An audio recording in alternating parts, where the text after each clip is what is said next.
Pourquoi l'équipe de France a perdu contre les Box en quart de finale de la Coupe du Monde de rugby? C'est une sacrée question que j'arrête pas de me poser. Je pense que toutes les réponses du monde seront aussi complexes que subjectives. Chacun a son avis. Nous perdons de 1 point. On peut tout aussi bien gagner le match. C'est le sport et c'est cruel. Alors oui, le staff et les joueurs nous l'ont dit. Si le match devait se rejouer, il serait abordé exactement de la même manière. C'est entendable, parce que si tu prends pas ces 19 points en première mi-temps avec une contre-attaque et 2 chandelles, mais t'es dans le coup et t'es royal. Mais tu as pris ces points et le match a basculé du mauvais côté. Le but de cette vidéo, ce n'est pas d'incriminer les joueurs, le staff, l'arbitre ou de parler des aléas d'un match. Les matchs de très haut niveau se jouent sur des détails, des tout petits détails. Je vais tenter d'aller chercher ces petits détails et avoir une réflexion un petit peu plus large sur les facteurs qui, peut-être, ont influé sur la performance ou peut-être pas. Mais tous ces petits facteurs qui m'interrogent. Je pense que vous serez nombreux à réagir et je n'attends que cela. L'objectif, c'est d'ouvrir le débat sans tomber dans cette psychose de la défaite à vouloir caillasser un tel ou un tel. Mais avant, si t'es pas abonné, c'est le moment de le faire et de me lâcher ton meilleur pouce bleu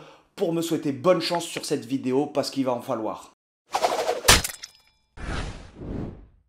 On commence par le couac de la communication. Fabien Galtier est devenu un fin communicant. Ce n'a pas toujours été le cas. Soit tu ne le connaissais pas avant, soit tu as oublié comment il était sur le banc de touche. Un exemple, lorsqu'il entraînait à Montpellier, il a eu un joueur, Geoffrey Doumerou, sous ses ordres. Quelques années plus tard, le joueur est au Stade Français et il recroise Fabien Galtier lors d'un match à Jeanbouin. Fabien refuse de lui serrer la main après un match. Il va le voir et il lui balance cette phrase. Écoute, tu dis ce que tu veux, mais essaye d'avoir une carrière comme moi. Ou alors comme lorsqu'il est à Toulon et qu'il s'embrouille avec le banc castré. On n'a plus du tout cette image de Galtier maintenant. Mais ces images d'archives, elles nous montrent que le sélectionneur français, ça n'a pas toujours été la force tranquille qui dégage quand il s'adresse aux médias, dans la presse, etc. Depuis qu'il a repris les rênes du 15 de France, il a mis de côté cet aspect péchu de sa personnalité et il est devenu maître dans l'art de la communication. Ce n'est pas si étonnant que cela parce que même si j'aime pas les termes que je vais employer, il a été l'élève de Bernard Laporte. Bernard Laporte l'a entraîné, Bernard Laporte a été ministre des Sports et donc en termes de communication, il sait ce qu'il fait, il sait ce qu'il dit, il sait comment tu orientes des opinions et ça a été un facteur important de la reconstruction du 15 de France. Depuis 4 ans, on s'est habitué à ces coups de communication du 15 de France avec un jargon qu'on n'avait pas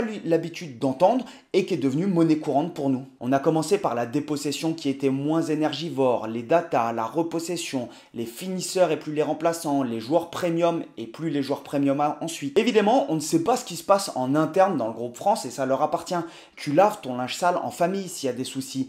On n'a pas à être au courant. Nous, on est simplement spectateurs et supporters du 15 de France. Mais cette communication, qui a été fluide pendant 4 ans, elle a commencé à se dérégler légèrement juste avant la Coupe du Monde et franchement, ça fait tâche. La France est en pleine préparation pour la Coupe du Monde et on le sait tous, il charge physiquement. Tout le monde nous le dit et nous le rabâche, il faut qu'on soit prêt physiquement. La France a 4 matchs de préparation avant cette Coupe du Monde. Fabien Galtier et son staff nous l'avaient annoncé, les 2 premiers matchs sont contre l'Écosse et ils se feront sans les joueurs premium. Les titulaires y rentreront dans la rotation pour le 3e match contre les Fidji.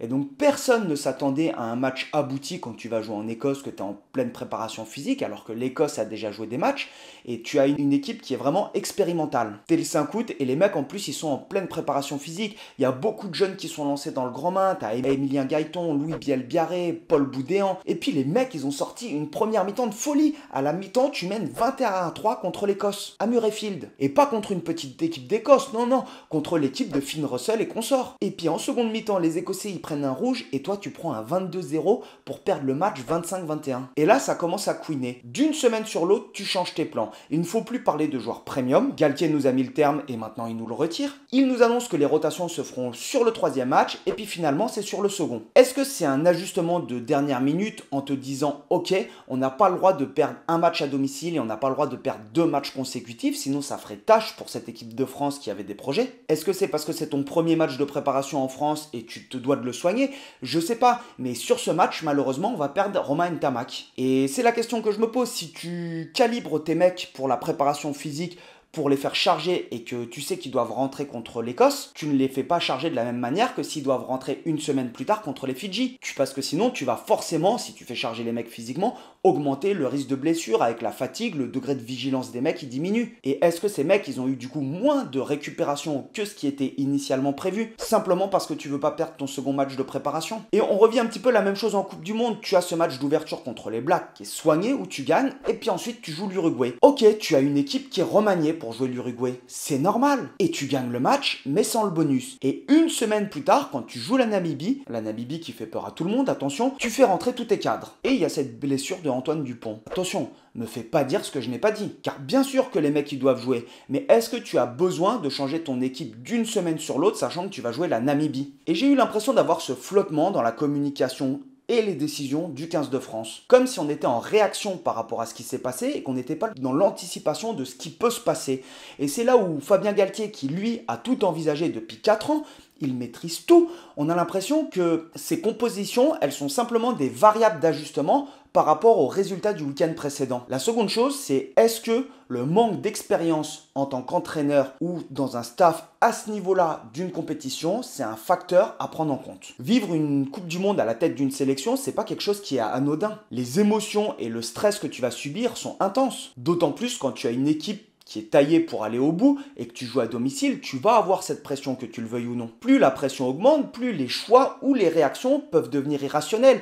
Et ça, aussi bien sur le terrain de la part des joueurs que sur un banc de touche où quand tu es entraîneur et que tu commences à vivre les matchs et plus à les diriger, à anticiper, à essayer de réguler, c'est un facteur qui peut être normal. Tu le vois souvent avec des jeunes entraîneurs, même au niveau amateur, qui se laissent aspirer par les émotions pendant le match, au lieu de rester froid et de te dire « Ok, j'analyse comment est-ce que je peux gagner le match ». Je me suis penché sur les différents staffs du coup qui étaient présents en demi-finale de la Coupe du Monde et leur expérience en sélection. Pourquoi? Parce que je pense que la gestion émotionnelle au sein d'un staff avec une compétition de cette ampleur, tu auras beau essayer de te préparer, de l'anticiper, de l'absorber, mais il n'y a rien qui va remplacer l'expérience terrain et ton vécu personnel. Commençons par l'Argentine.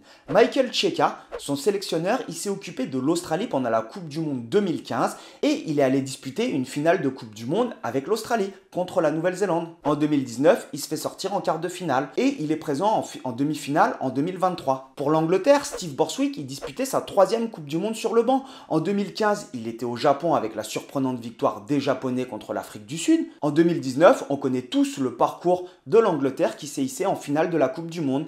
Et en 2023, il va terminer 3e. Ian Foster, à la tête de la sélection All Black, il en est à sa 3e Coupe du Monde. Une en tant que champion en 2015, une où il s'arrête en demi-finale en 2019 et une finale en 2023. Quant à Rassi Erasmus, il est champion en 2019 et en 2023. Donc si nous prenons les 4 sélectionneurs des 4 équipes présentes en demi-finale de la Coupe du Monde 2023, ils ont tous disputé 3 Coupes du Monde avec au moins chacun une finale. Et franchement, quand tu prends ces 4 sélectionneurs qui sont présents en demi-finale de Coupe du Monde, là, ils ont tous un sacré bagout, on va pas se mentir. Et on peut pas se cacher ou s'inventer une vie. On n'a simplement pas fait le poids, je pense, dans les déclarations auprès de la presse. Ces déclarations qui peuvent peut-être retirer de la pression à tes joueurs, mais quoique je sais pas comment ça se passe en interne, peut-être que les mecs qui subissent pas de pression, mais qui en tout cas va faire parler, va mettre de la pression sur les arbitres, peut-être sur les équipes adverses, ces petits jeux en fait médiatiques. Erasmus, il déclare dans la presse que parfois la France simule. C'est quand même une sacrée déclaration. Steve Borswick, il a été capable, quand il a pris les rênes de la sélection anglaise, de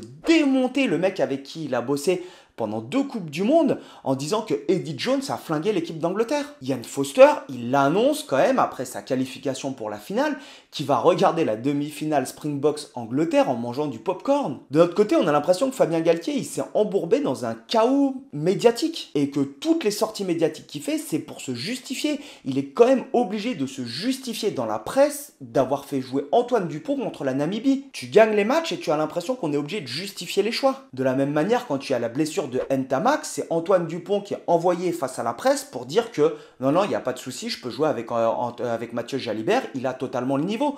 On en arrive à un stade de communication où les joueurs sont obligés de rassurer la presse et le public quant au niveau de leurs partenaires. Honnêtement, moi j'ai qu'une chose à dire, mettons Christophe Urios responsable de la communication du 15 de France. Ça me tarde un petit peu de sentir l'odeur des merguez. Pourquoi est-ce que l'expérience des 4 sélectionneurs en demi-finale de Coupe du Monde, elle a son importance? La pression du sport professionnel, c'est quelque chose d'intense, d'extrêmement intense. Tous tes faits et gestes, ils sont scrutés. Tes décisions, tes prises de parole. Et la pression du résultat revêt une importance cruciale. Et c'est très facile de passer de ce statut de coach actif où tu prévois et tu anticipes, tu régules durant un match, à un coach passif qui subit les événements. Est-ce que Fabien Galtier a subi les événements pendant ce quart de finale? L'expérience individuelle et la gestion de la pression sur des matchs éliminatoires en Coupe du Monde, ça me semble un facteur ultra important pour guider une équipe. Fabien Galtier nous a souvent parlé de la force collective, du vécu, du nombre de fois où les joueurs ont joué ensemble et de ces matchs éliminatoires. Les joueurs, ils ont l'habitude de jouer des matchs éliminatoires en club avec le top 14 ou avec la Champions Cup. Mais côté staff, est-ce qu'on a su gérer la pression de ce match? Lorsqu'on arrive sur des matchs à élimination directe, chaque membre d'un groupe, il est focalisé sur ses objectifs. Tu as un plan de match, une stratégie et tu l'appliques pour gagner. Et le plan français, il semblait au point pour jouer les Sud-Africains. Tu leur mets quand même 21 points en première mi-temps, mais tout se passe pas comme prévu. Tu prends 3 essais et 19 points. En réalité, il y a 0-0 à la mi-temps. Il y a 21-19, mais c'est comme si c'était un 0-0. Mais à mon avis, l'état d'esprit n'est pas le même dans le vestiaire sud-africain et dans le vestiaire français. Côté Sudaf, tu te dis, ok, notre stratégie, elle a fonctionné pendant la première mi-temps. On a refusé de jouer, on a monté 2 chandelles et une contre-attaque et on a mis 19 points. On est au coude à coude, nickel. Côté français, je suis un peu plus mitigé. Ta stratégie, elle a fonctionné, mais pas tant que ça. Pas assez pour te mettre à l'abri. Et j'ai l'impression qu'on a perdu nos moyens et que le match, on le perd lors de cette mi-temps. Il y a une phrase qui est sortie avec les caméras et qui, je pense, n'aurait pas dû sortir. C'est cette phrase que Fabien Galtier dit à ses joueurs. Normalement, on devrait avoir 30 points d'avance. Oui, il a raison, car c'est nous qui produisons le jeu et on aurait pu scorer plus. Mais on l'a pas fait. À la mi-temps, il y a 21-19. Et cette phrase, moi personnellement, je la prends pour un aveu de faiblesse. Je suppose qu'elle est prononcée pour encourager les mecs, c'est-à-dire qu'au bout d'un moment, tu as besoin qu'ils croient en toi, etc. Ils ont besoin de croire en eux dans le vestiaire. Tu leur dis tout va bien, on est dans le coup, notre stratégie, elle fonctionne. Mais pour moi, c'est une faiblesse de la part de Galtier. Il nous a habitués à gérer toutes les situations, à être dans l'anticipation, le pragmatisme, aller vers l'avant. Et quand j'entends cette phrase, moi j'entends, le score ne reflète pas la réalité du match. Et rien qu'en la disant, on se convainc peut-être qu'on joue mieux que les adversaires, mais on n'est plus dans l'anticipation et la gestion du match. La dire, pour moi, c'est basculer en tant que spectateur, parce que c'est tout ce qu'on s'est dit à la mi-temps, et ne plus être acteur du match. Attention, on n'a pas toutes les images de la mi-temps, on ne sait pas tout ce qui s'est dit à la mi-temps. Mais tu as cette impression qu'au lieu de préparer la seconde mi-temps, on est vraiment en fait dans l'émotion de la première mi-temps et dans l'émotion de ce quart de finale. J'aurais préféré entendre des spéculations. Ok, les Box, ils ont refusé de jouer en première mi-temps, ils ont monté que des chandelles. Ça veut dire que nous, on va être un petit peu en dedans physiquement en seconde mi-temps, alors que eux, ils vont faire rentrer une charnière qui a été championne du monde, et on sait qu'ils vont venir nous matraquer et qu'ils vont commencer à envoyer du jeu. Donc pour les contrer, on va occuper le terrain. J'en sais rien. C'est pas moi le coach du 15 de France. T'as cette impression que tout ce qui s'est passé à partir de la mi-temps, c'est subi. Et ça se poursuit avec la gestion du banc et des remplaçants. Perso, je trouve la différence de mentalité juste incroyable. Laisse-moi 2 minutes pour te donner mon avis. Pour la France, Jalibert, à mes yeux, il fait un match exceptionnel. Il bat 9 défenseurs durant le match. C'est énorme pour un 10. Imaginez-vous bien, t'es premier attaquant et tu as battu 9 défenseurs pendant le match. C'est incroyable. Et oui, ok, il a dévissé un coup de pied. Mais le match, il se perd pas là-dessus. Mais à la mi-temps, les Box, ils te font rentrer une charnière avec De Klerk et Pollard, une charnière championne du monde. Et côté français, tu ne fais pas confiance à Lucu pour te faire gagner le match. C'est pourtant son rôle. Il a été préparé à ce rôle de finisseur pendant 4 ans à vivre les scénarios de fin de match. Lorsque Jalibert se blesse, tu fais passer Ramos à l'ouverture, alors qu'il n'a plus joué à l'ouverture dans le 15 de France depuis quand même assez longtemps. Et oui, il est capable de jouer ouvreur, mais il le dit lui-même dans la presse, jouer à l'ouverture, ce n'est pas la même chose au niveau international qu'en club. Et tu réorganises ta ligne de 3/4 en faisant passer le jeune Louis Biel-Biarré à l'arrière. Et pourquoi pas, hein, et encore une fois, je ne juge pas les joueurs, je juge juste le coaching. Et si je résume, les Box, ils te font rentrer une charnière championne du monde que toi tu n'as pas, à la mi-temps pour changer la physionomie du match, et toi tu subis tout le coaching que tu vas faire derrière, il est subi, il n'est pas décidé. Il faut être capable à des moments de prendre ses responsabilités en tant qu'entraîneur. Imagine Fabien Galtier qui te fait sortir Romain Ntamak avant la mi-temps sur un match international. Pas sur une blessure, hein, sur un choix tactique. Mais là, le scandale qu'il y aurait dans la presse, il se ferait salir par tout le monde. Ça serait pas possible pour 3 raisons. La première, il se ferait salir dans la presse. La seconde, les supporters, ils auraient du mal à le comprendre. Et troisièmement, je suis pas certain que les joueurs en France seraient capables d'accepter ça, un coaching comme ça. Le mec qui sort, il montrerait des signes d'agacement, il mettrait sûrement une petite déclaration dans la presse. Côté Afrique du Sud, Libok, il sort pendant la demi-finale avant la 30e minute, il n'y a pas un mot, même s'il est énervé, il est frustré de pas jouer plus. C'est un joueur de ballon, un très bon animateur, les conditions, elles sont catastrophiques, c'est pas un match pour toi mon pote, c'est pas grave, ça sera une prochaine fois. Évidemment, c'est toujours facile de parler des choix une fois que le match est terminé. Le coaching, il doit se faire avec ce but de gagner le match, indépendamment des égos des uns ou des autres, de la vie générale, simplement pour la victoire, et c'est ce que je trouve génial avec cette équipe des Box. On continue avec la différence de mentalité, là où les Box, ils ont pas eu peur sur toutes les phases finales de laisser qu'un seul talonneur sur le terrain, Mbonambi. De notre côté, je pense que Movaca, ça a été un des meilleurs Français sur le terrain sur ce quart de finale. Tu sens qu'il en a encore sous la pédale. Et il sort. Pas que je n'aime pas Bourgarit, mais le mec fait un match extraordinaire, Movaca. À la limite, il fait pas un bon match, sors-le. Mais le mec, il est extraordinaire dans tout ce qu'il fait. Et il en a encore sous la pédale, t'as l'impression. Reste comme Winnie Antonio, serre les dents mon pote. Et ça fait peut-être partie de ces petits ajustements qu'il faut avoir sur ces matchs à élimination directe en Coupe du Monde, c'est sortir des sentiers établis. Tu ne fais pas ton coaching à la 60e minute parce que tu sais qu'il faut faire le coaching à la 60e minute pour tes premières lignes, c'est toujours comme ça que ça se passe. Mais sortir de ce cadre où les joueurs ils seront capables de serrer les dents jusqu'à la fin du match, c'est le match de leur vie, c'est le match d'une carrière. Dire que les blessures de l'équipe de France ont eu un impact significatif sur les résultats de la Coupe du Monde, franchement ça serait un euphémisme. Évidemment que ça impacte les résultats. Lorsqu'il y a des absents, t'es impacté. Mais toutes les équipes, elles en ont des blessures. Ça fait partie intégrante de notre sport. Nous avons eu notre lot de blessés avec Marchand, Ntamak, Willem C et compagnie. Mais j'ai remarqué un tout petit truc, un petit détail, et en réalité, ce petit détail, il me semble relativement significatif, et je pense qu'il a vraiment son importance. La France et l'Irlande, qui ont quand même fait 2 ou 3 ans là juste énormes, ils ont tous les deux été éliminés en quart de finale de la Coupe du Monde. Deux, pas beaucoup, ils auraient pu gagner le match, mais les deux nations qui ne passent pas en demi-finale de la Coupe du Monde sont les deux nations sur lesquelles un deuxième ligne est blessé. En France, on a Paul Willemse, ton numéro 5 qui n'est pas là, et en Irlande, tu as James Ryan qui n'est pas là. Pourquoi est-ce que c'est intéressant? Attention, je dis intéressant et pas forcément significatif. Les secondes intéressant parce que les secondes lignes, notamment les numéros 5, sont des gros porteurs de ballon. Ils sont capables de te remettre dans l'avancée quand tu as un temps faible et ils pèsent énormément dans le jeu et dans cette notion de combat. C'est des profils atypiques et trouver des joueurs à plus de 2 mètres et 120 kg mobiles, habiles et hargneux, c'est pas courant. L'Irlande et la France ont donc dû composer ce quart de finale sans leurs deux deuxièmes lignes. Et surtout que ces deux quarts de finale, ils ont été très âpres avec des énormes phases de combat.